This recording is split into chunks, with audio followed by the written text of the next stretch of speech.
It's showtime. It says we're live. Hello. Hello. Hello. Jolly good. Happy Tuesday. Yeah. Hello, folks. We have lots and lots of energy this morning with our guest that we're very happy to connect with.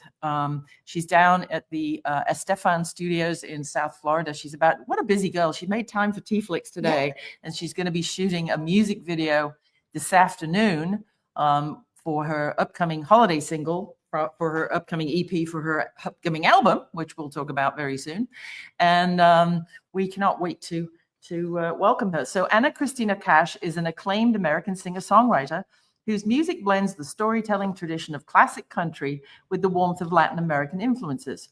Born in Miami to Cuban parents, she was raised in a richly musical and bilingual household that shaped her distinctive vocal style, powerful, expressive, and effortlessly emotive.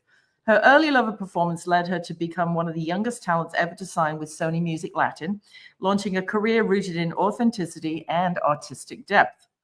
A gifted vocalist with an unbelievable 4-octave range, Cristina first gained national recognition with her 2005 performance of the Star-Spangled Banner, which we all know is not an easy song to sing, for President George W. Bush's inauguration. As she continued writing and recording, her music matured into a soulful, introspective blend of Americana, traditional country, and roots stylings.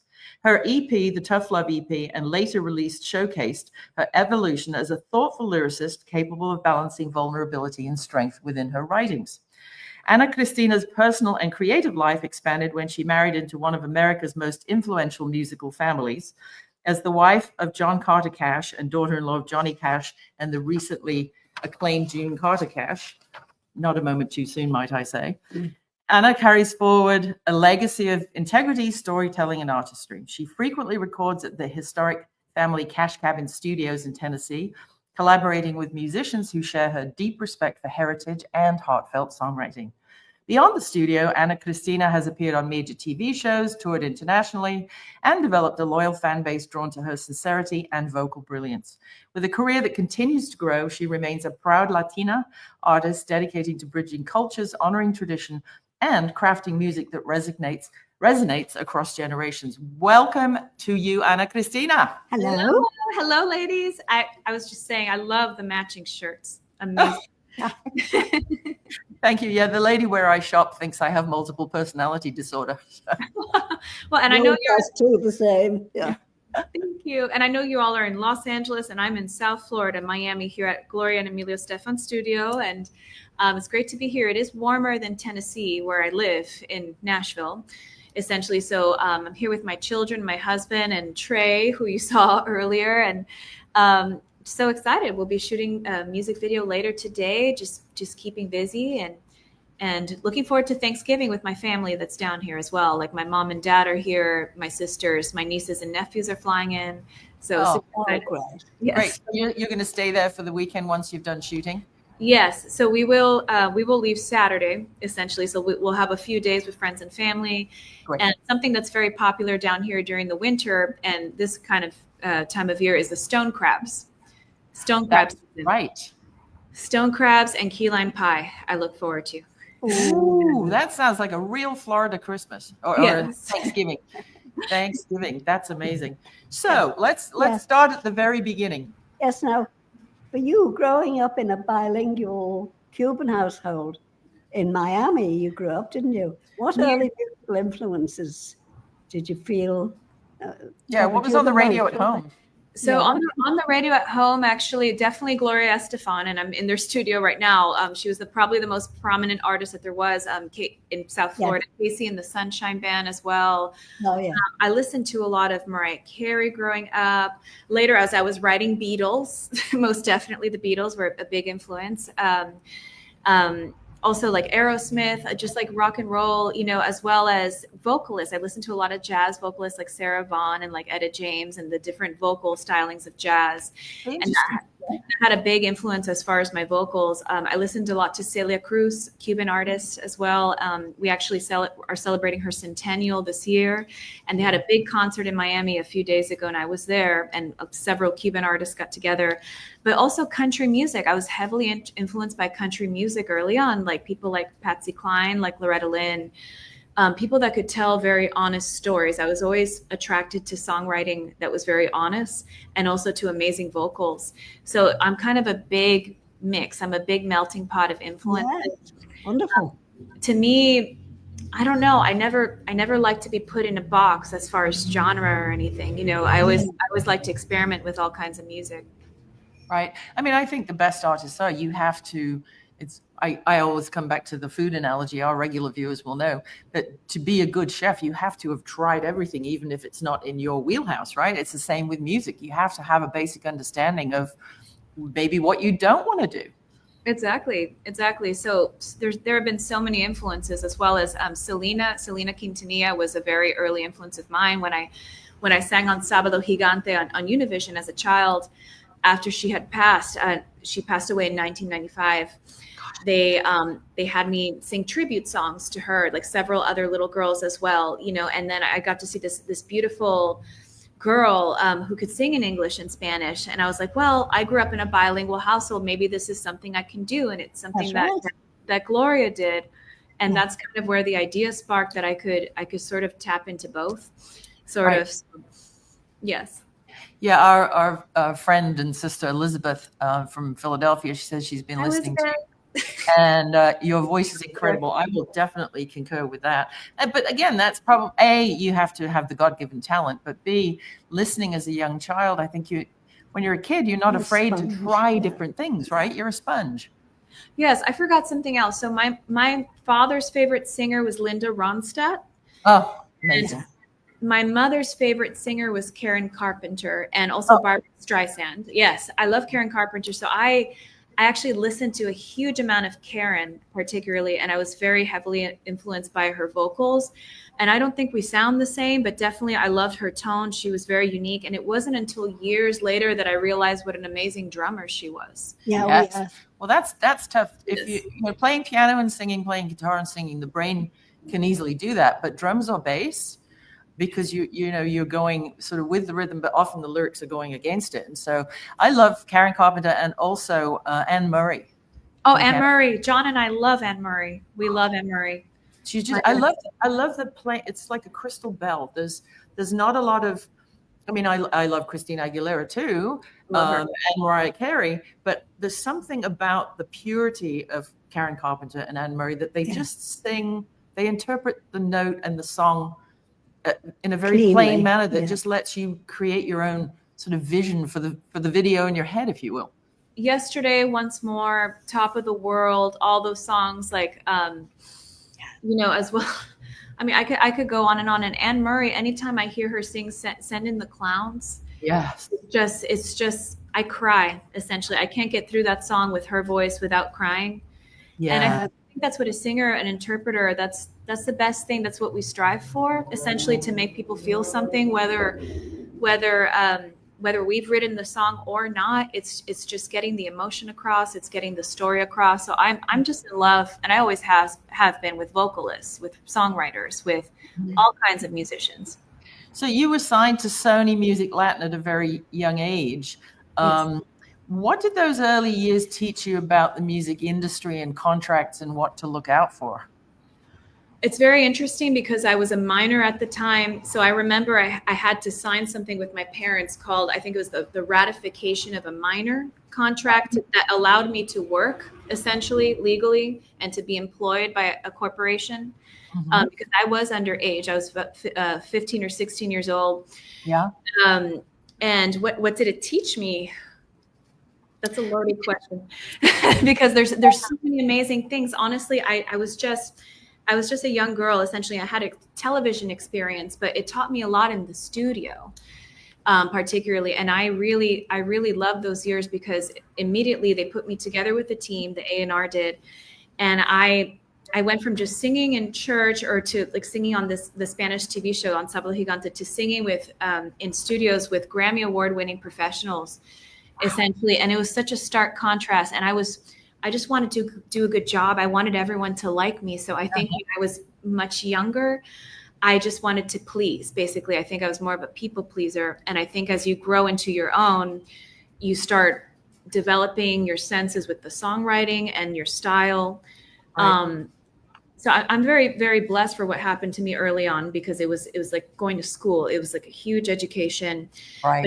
But essentially, I think finding my own path and knowing the story I wanted to tell versus perhaps people coming in, it's like, okay, let's work on this young girl's record. You know what I mean? So even though they were wonderful, amazing people, no doubt, it's just artists are always changing. I'm very different now from who I was back then, but I felt certain of what I was doing back then. But I think we're always changing, and there's always an evolution, and there's always a learning curve. And about the music industry itself, you know, a lot of it can be rough because there are a lot of no's, just like a lot of my actor friends, you know, and it's also how to receive constructive criticism as well, how to, let's say, to get your idea across. Let's say you're in a writing room or you're in a room of people that present an idea. It's how to be respectful of their ideas, but also be firm if it's something that doesn't align with your views. Sure. So I think it's being direct in a very cautious way as well. So there's a lot you learn in that process, most definitely. I'm sorry, that was like a calendar invite that just came up. Okay, no worry. Yeah, I also think it's, you know, having been a songwriter, mainly lyrics myself my whole life, it also teaches you the discipline of teamwork, right? Because most artists, solo artists like yourself, it's about you're the face on the cover, you're the face on TV, you're the brand, you're everything. But at a certain point, you kind of have to let that ego go a little bit and take advice and listen to other writers and say, well, maybe we should, you know, pick up the tempo or change the key, or, hey, what does this piece in the contract mean, you know? Exactly. And I think it's really kind of listening to what everyone has to say and collaborating. And like what I like about writing with people too is that someone would have thought of something in the room that I would have never come up with, and it creates magic. And then you chime in with an idea, and then it's a very collaborative, almost very divine process. And a lot of the times when I've written songs on my own, which I do write a lot on my own as well, it's more kind of introverted. It's introspective is the word, introspective. Yeah. And there's magic that happens that way too, because it's almost like you have this little antenna, and then you're writing, and then sometimes I'll look at something and I'm like, I can't believe I wrote that. You know, how was I here? And it's like, I was there, I wrote it down, but was it just me, or was it something else? You know, and now I'm getting very like metaphysical and all of that, but sometimes that happens, particularly when I'm alone. But then like songwriting with other people, I feel like it's more collaborative, and that sort of magic exists too, but in a different way. Yeah. I've said this quite a few times on this podcast, is that, you know, there are certain places on earth, some of them are restaurants and some of them are train stations for me, where I just know if I go sit with a big yellow pad and 2 pens in case one fails, something great, that's where my jodrell bank, my antenna tunes in. And it can be noisy, it can be, doesn't matter what time of day, but certain places and certain feelings and times, you just feel like you're transcribing the universe, right? Yes, and you never know when the inspiration is going to come. And I don't know how you feel for yourself, but for me, it's when you're doing something very mundane, or like you're moping around in your bathroom, or, you know, or something. I feel like when it's, for me, it's either when I'm driving or when I'm in the kitchen or somewhere just very regular, really. Okay. I'm the opposite. I have to sort of set my mind off all the things I'm doing and then go sit in my magic place and just wait for it to come. Oh, I love that. It's like a meditation or a therapy session with myself and my yellow pad. I think a very important part of this is listening too. I love the yellow pad. I'm sorry? I say a very important part is listening. Yes. Listening, you know, even when it's silent, you know, it's listening to your own thoughts, but also listening to your environment. You know, thinking what is affecting me today, or maybe it's a piece of news that affected you in some way, or something that happened to a friend or someone that you love, and you just don't know what's going to happen. And that's why it's still exciting to me, because I feel like it's like alchemy. Like you are creating something that didn't exist, and then you record it and you play it, and it's something that's tangible that was in your mind, or something that you were working out with other writers. So songwriting is my favorite thing in the world, basically, because of that reason. So now you began your education with a master's in broadcast journalism, as you said. And even though you've been singing professionally ever since you were very young, how do those disciplines mix? Or do they? Or do they? Yeah. They definitely do. So my bachelor's actually was at Florida International University, where I received it, and they did something very lovely for me this week. The reason I came in early to Florida is because they gave me a recognition, a Distinguished Alumni Award, and they are putting my portrait in the university, and they did a beautiful event for friends and family and made me cry. And they went through kind of like everything in my career, and I got to see an old professor of mine, my journalism professor, and he used to tell me, I was auditioning for some Broadway at the time in New York, and he had heard me sing, and he's like, you just need to get out of school and just go audition, but of course my parents wouldn't allow that. I wouldn't allow that for myself, and because that wouldn't have gone well. No. Get a proper job. But essentially it helped me showing up for something, like showing up to a class gives discipline no matter what. And it's also made me a more well-rounded person, because a lot of my electives I've taken in other things, like I took international relations in the Middle East. I took different classes on the Middle East. I took like psychology classes, sociology classes. And a lot of that is the electives that you choose that kind of make you a well-rounded person. Yeah. And I think the more you write, like the more you read, the better of a writer you become. So I think just as much information as you can gather. And then from there, like after years later, it took a huge break after I graduated from journalism school. Like once I got married, once I had my daughter, Grace, she was 4 months old, I decided that I wanted to write fiction. And I was really interested in young adult fiction, like things like Twilight, like Harry Potter, things like that. But I didn't know the structure because I'm a songwriter. It's a very different songwriting structure. So I'm like, how does one do this? So I found a hybrid program at Harvard University through their continuing education. So I ended up getting my creative writing and literature degree from Harvard University, and I would fly in to do classes, but then I'd also have online classes. Then I had a residency, and that was when my daughter Grace, I decided to do that when she was 4 months old. Oh my Lord. And then I ended the program years later. My thesis was due the same week that my son was due. Oh my, crazy. And I was very stressed and all the things, but essentially it's being curious. And nobody made me enter that program. No parent, nothing like that. My dad was happy with my journalism degree, and he knew that I just became a musician anyway and was doing the musician thing regardless of what I studied. But he's very happy that I did that. But learning how to write fiction was for me, and my thesis was part of a book. And anyways, it was a young adult fantasy novel that's unfinished, that John is dying for me to finish, my husband, because he says it would be a waste if I didn't finish it. Absolutely. I'll start nagging you on his behalf. Yeah. You all can nag me. Yes. That's right. Sure. Well, speaking of books, I know that you're thinking eventually, once your novel is done, you're moving in a foodie direction. You're a big foodie and a cook and a cookbook collector, just like me. Yes. So I love food. And especially during the pandemic, I was posting a lot of videos, and then I stopped. And then I think I went to an event in Nashville, and I think there was a woman I never met before. And she said, "What happened to your cooking videos?" So she kind of scolded me for that. So I'm getting back into it again. I'm having someone help me film content. I'm gathering recipes again.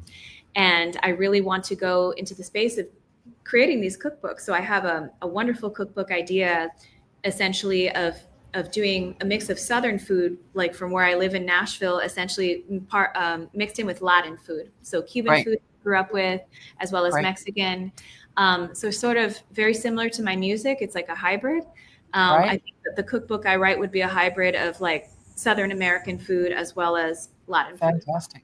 I put one out last year. I'd be happy to help you, by the way, if you need to pick my brain. Ange and I have a book out called All You Need Is Tea, which is the history of tea, 306 BC.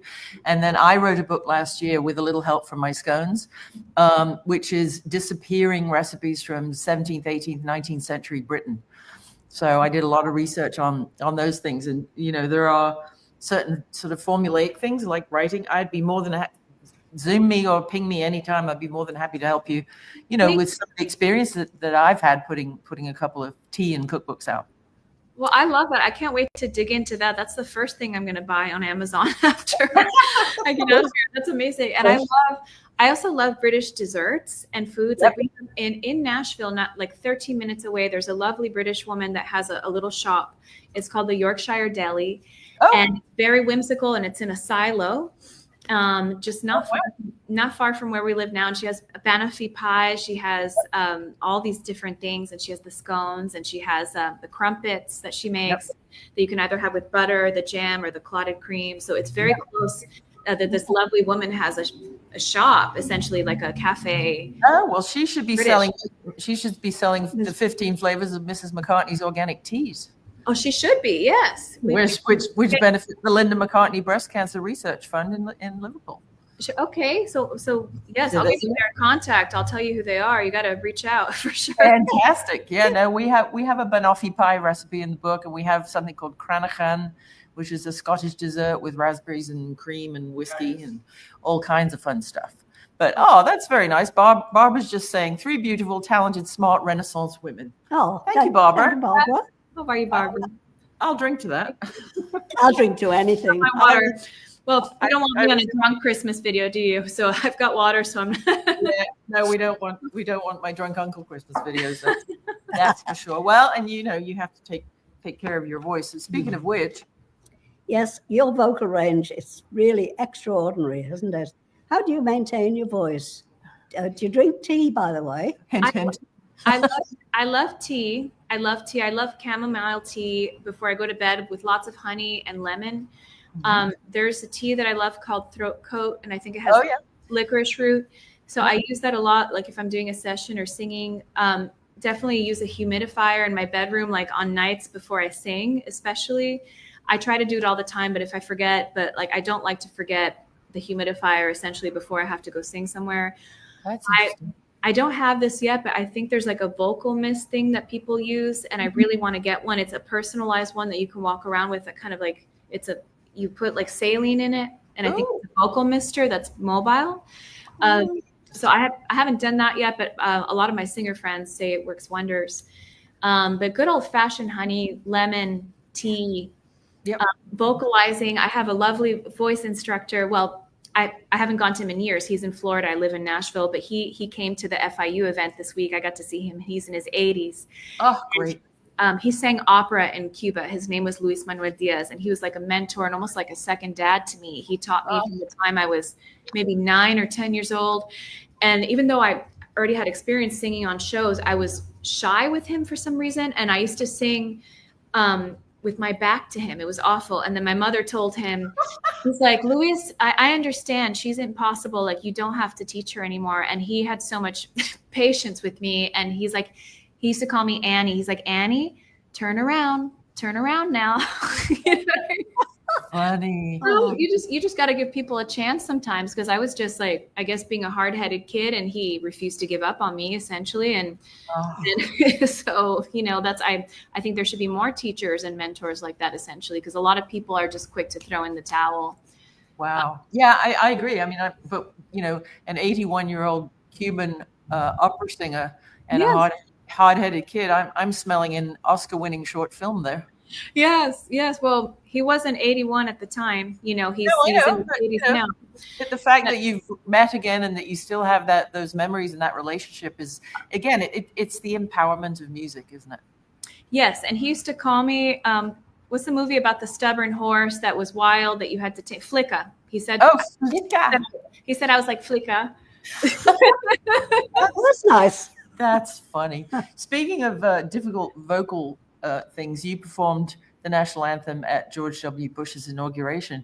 How did you deal with the prep, the nerves? Because it's not just show up and do a gig. It's going through the security and sound check and what could go wrong might go wrong. And, oh my God, is my voice going to crack? What do you remember most about that day?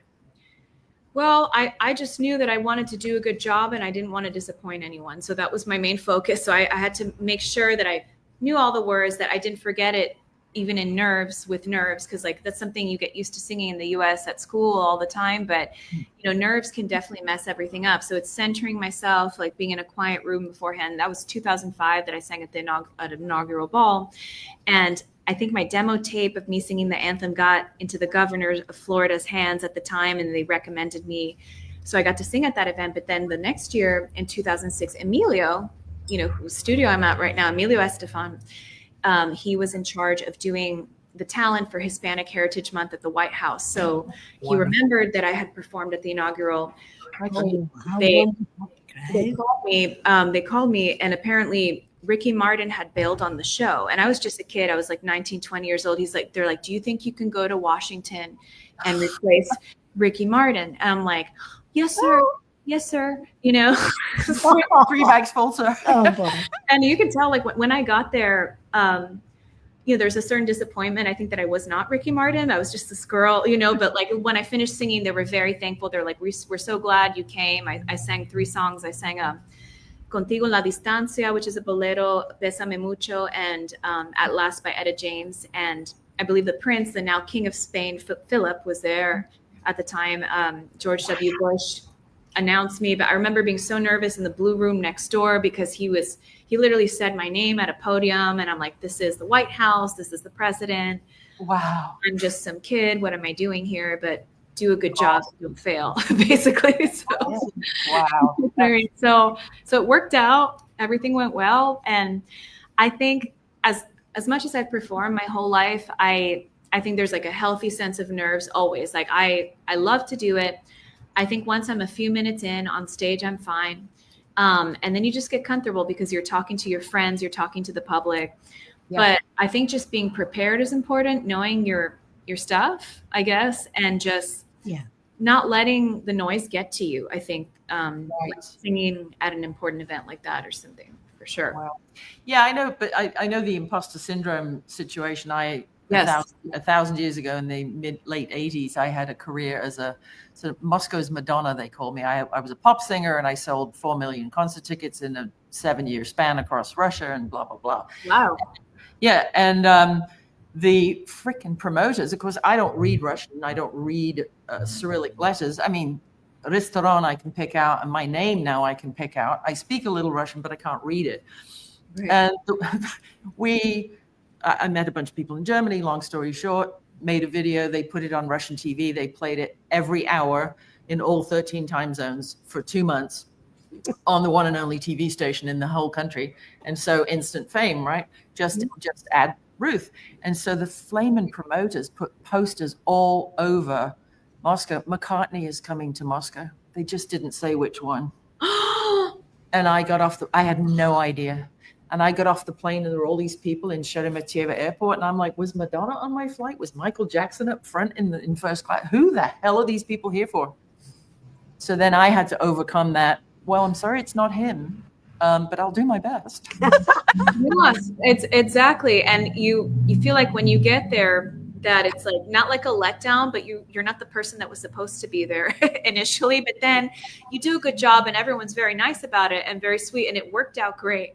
I think I do, like, I think one of the main things I've had to learn in life as far as growing and being an adult and being in this industry, it is dealing with imposter syndrome. It's allowing myself to be praised for my work, or someone to say something nice. Because I think for years I've been so hard on myself that, you almost don't believe it. You almost don't believe that you're getting the opportunities you deserve, that you could have done better or something, So I'm trying to be more accepting now. I'm trying to receive things and just say thank you instead of yes, but, or like, yes, but, and those things. So imposter syndrome is a very real thing. Well, and also I think when you were starting out, even though you were very young in the music business, the language in this country was English, right? So first of all, you're fighting the Spanish and then Spanglish battle.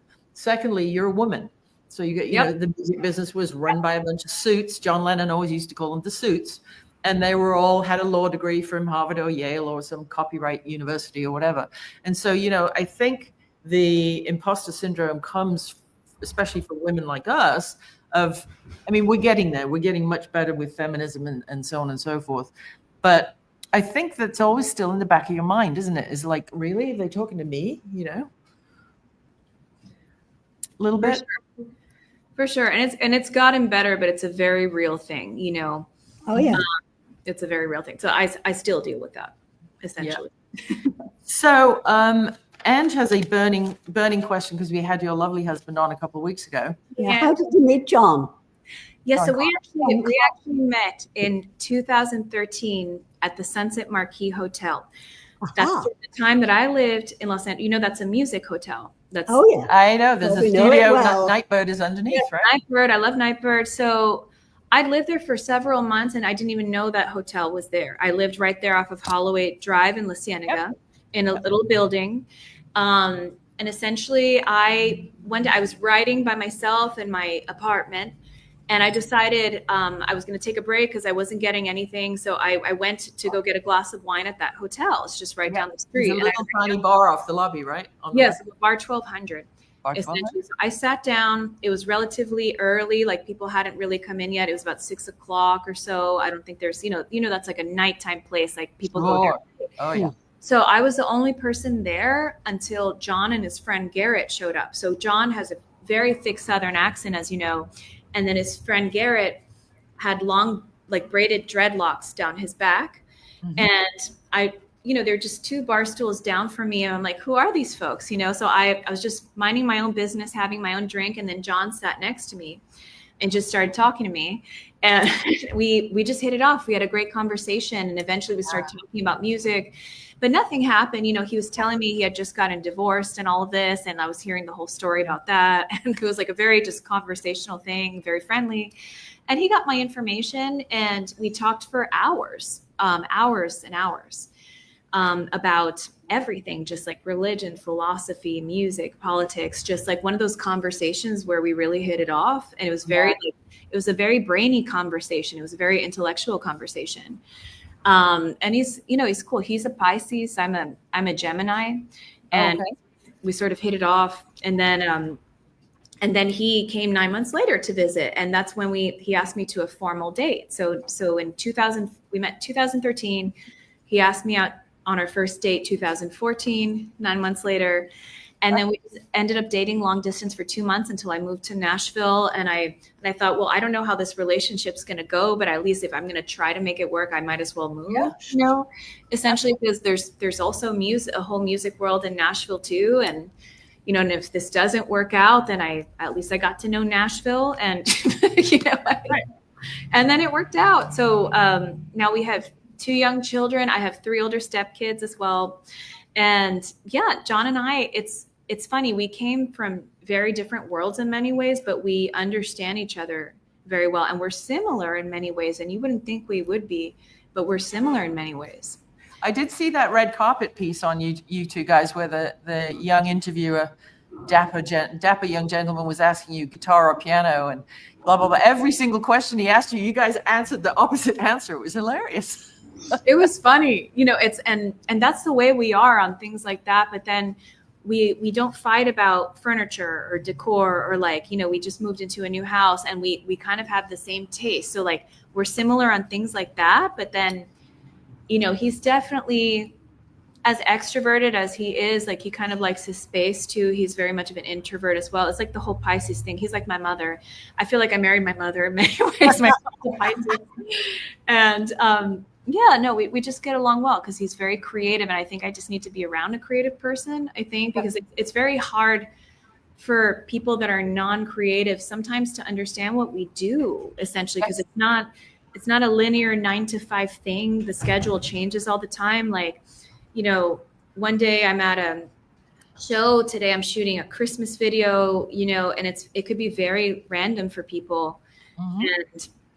And, I kind of need someone that gets it. And John grew up, of course, with his family being musicians. He's a musician as well. Sure. And we're also able to run our recording studio and have creative people in the studio and then just kind of thrive off of working with people like that as well. That's great. Yeah. Are we allowed to officially call him Pineapple John? Yes, you are. He would love it. I cannot get that song out of my head. Pineapple John. Every it's the best. That record, it's like a classic rock record, but it's like Jimmy Buffett at the same time. And he had a great record release event in Nashville. And I had pneumonia. It was terrible. And I still sang background vocals for him. You know what I mean? Because I wanted to support him that day. I was like, on antibiotics, but I had pneumonia. I had to cancel another one of my shows like a couple days prior, but I went there and I sang background vocals for his show. Oh my goodness. So I know you have a shoot to run to in about 10 minutes, but Ange wanted to know. Yeah. What projects, collaborations, or other directions are you? Sorry, I made some notes here and I've got the wrong glasses on, so you have to bear with me. Yeah. So what projects, collaborations, or new directions are you most excited about right now? Well, I'm most excited about, honestly, this Christmas collaboration with Emilio Estefan that's coming out for the holidays. It is called Un Año Más, One More Year. We are shooting the video in Christmas Wonderland here in Miami, Florida. There are LED lights. There are Christmas sets. My children are in it. I think his grandson might be in it. So it's going to be a crazy day, and we're figuring out all the release details for that. But then my bilingual EP of all the singles I've released, and plus several more songs that I'm very excited for people to hear. That's coming out on January 30th. It's called the Sunshine State EP. It was going to be called the Sunshine State EP Volume 1, but we decided not to release a second EP and just go straight into the full album after that, because we thought it would be better. Because I mean, again, there's so many songs recorded. We felt like it merited a full album after the EP release. And when we do release the album, I do have a wonderful collaboration with Alison Krauss and with Marty Stewart. Oh, fabulous. Love. I'm so excited about that. And I was very shy to ask Alison Krauss for a collaboration, because I am shy in many ways, even though I'm a performer. And then John said, well, because we did a show together in 2018 at the Johnny Cash Festival in Arkansas. And we got along really well. Like, we sang Carter Family harmonies together with also Heather Mabe and Suzanne Cox. And all of us just got along so well. But I wrote the song with John Carter. It's called The Harpeth River. And I'm like, I hear Allison on it, but I don't want to say anything. And he said, so one day I just had a giant glass of wine and I asked her, and she said yes. And she listened to the track first and said she would love to do it. So she's on it, as well as Marty Stewart, who has a lot of history in John's family as well, because he was a brother-in-law of John's. He was married to his sister Cindy, and now he's married to Connie Smith, of course, for many, many years. And they both sing on the Opry together. And so I'm really excited about that. I also have a collaboration with another Latin country artist. He's from Texas. His name is Louis the Singer, and he's really cool. He's wonderful. Definitely great. You know what? He should do a residency in Vegas with Tyler the Creator and Cedric the Entertainer. Oh yeah, he should. Louis the Singer. Why not? Trey liked that joke. He was laughing in the background. He loves that. Wild. Well, so Louis the Singer, how did you guys meet? Well, we met actually through Chris Perez. I actually recently released a single of La Llorona with Chris Perez, of the guitar player from Selena Latinos. Fabulous. So Selena's husband, and also he's with Grupo Metal, and he's a Grammy Award winner in his own right. And I, we decided to collaborate on that. And I realized in my mind, I'm like, I don't think there have ever been English lyrics written to La Llorona. So I wanted to explain that to the public. So I wrote English lyrics for the second verse. So, the Anglo-speaking public could understand the song, because the song is over 100 years old. It's an old Mexican folk song. Yep. So Chris added his beautiful guitars on that. And we've actually collaborated on some more. We did like a full session where he's playing in the studio on several of my songs. And then we shot the video in San Antonio, Texas. So essentially through Chris Perez, through Bob Gomez, who works with Chris at Blue Mariachi Productions, we met Louis the Singer because they work with him on the road and in the studio a lot. And then Louis, actually, when we were in Texas shooting the video, he invited John and I at random to just sing on stage with him. So we did a version of Ring of Fire in San Antonio at the Aztec Theater. So sometimes those things happen. Like, I love the impromptu stuff that nobody expects. Like, okay, you're going to go do a show with such and such person, and you have to be in Washington by this time or New York at this time. And that's kind of like the most exciting thing to me about what I do, is you just don't know what you're going to end up doing or with who. Right. So I do love that. So that's how I met Louis. And Louis has a very interesting story. He had been in and out of prison since age of 14. Wow. For various reasons. And then kind of his creativity was his motivation to turn everything around. And he is a great singer as well. And yes, I would recommend everyone listen to his stuff. Oh, that's really sweet Wonderful. of you, giving a shout out. Yeah, music saves just as much as Jesus saves. Music saves. I truly believe it. Oh, for me, it's incredibly healing, the work we do. You know, to be able to write, to express yourself, and get that out there, because it can help other people. Yes. But also it just heals something inside the soul, most definitely. Well, absolutely. So again, I know you got to run. Where can, going across the bottom, we have, of course, AnnaCristinaCash.com. Yes. And I know you're very active on Instagram and socials. Tell us about, when is your holiday single coming? You have La Llorena, I'm going to screw it up because I'm from Liverpool, out right now, which is one of my favorite videos. I just play it on a loop. And tell us all about where else people can find you, and you know what's coming up briefly. Yeah, so I am just Anna Cristina Cash on socials, like on my Instagram, on my Facebook, but on TikTok, I'm on there too. I'm Anna Cristina Cash Music. And, you know, it's crazy. We don't have a release date for this Christmas single, but it is coming out, and this video is being shot today, and we'll turn all of that around. So sometime now during the holidays, that single will be released. Right. That's all I can say, right? It's the truth. But then that will be released, but definitely my EP, the Sunshine State EP, on January the 30th will be out. So I'm so excited for everyone to kind of follow me along my social media journey as well. That's fantastic. Well, Angie is a multiple author, and one of her books is called Mrs. McCartney's Liverpool Limericks and Other Random Irish Haikus. And she likes to close the show for our special guest. She put pen to paper over the weekend. And we're going to read you your personalized limerick if you're sitting comfortably. I love, no one's ever done this for me. Okay, yes, thank you. It's always the first time. I'll email it to you later. Okay. You count the speed in. Okay, 1, 2, 3.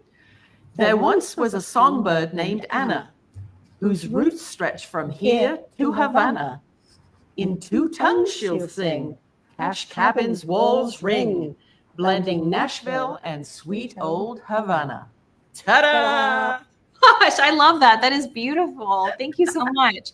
Yes, that's a first for me. That is a first for me. Thank you. Yeah, no, not many people. You watch though. We've done a couple of 100 shows which end in a limerick. How long before one of the late nights starts doing it and just nicks the idea, right? But oh well. I'm sure. Yes, it's a great idea. Yeah, absolutely. Ta-da, says Elizabeth, and lots of love from all over the place. So as you guys know, this will be put on the McCartney Studios YouTube channel very shortly. It will go far and wide as an audio podcast on Pandora, Spotify, iTunes, Apple Podcasts, wherever you get your podcasts. And I cannot thank you enough for carving out time in your busy, busy life, and especially today.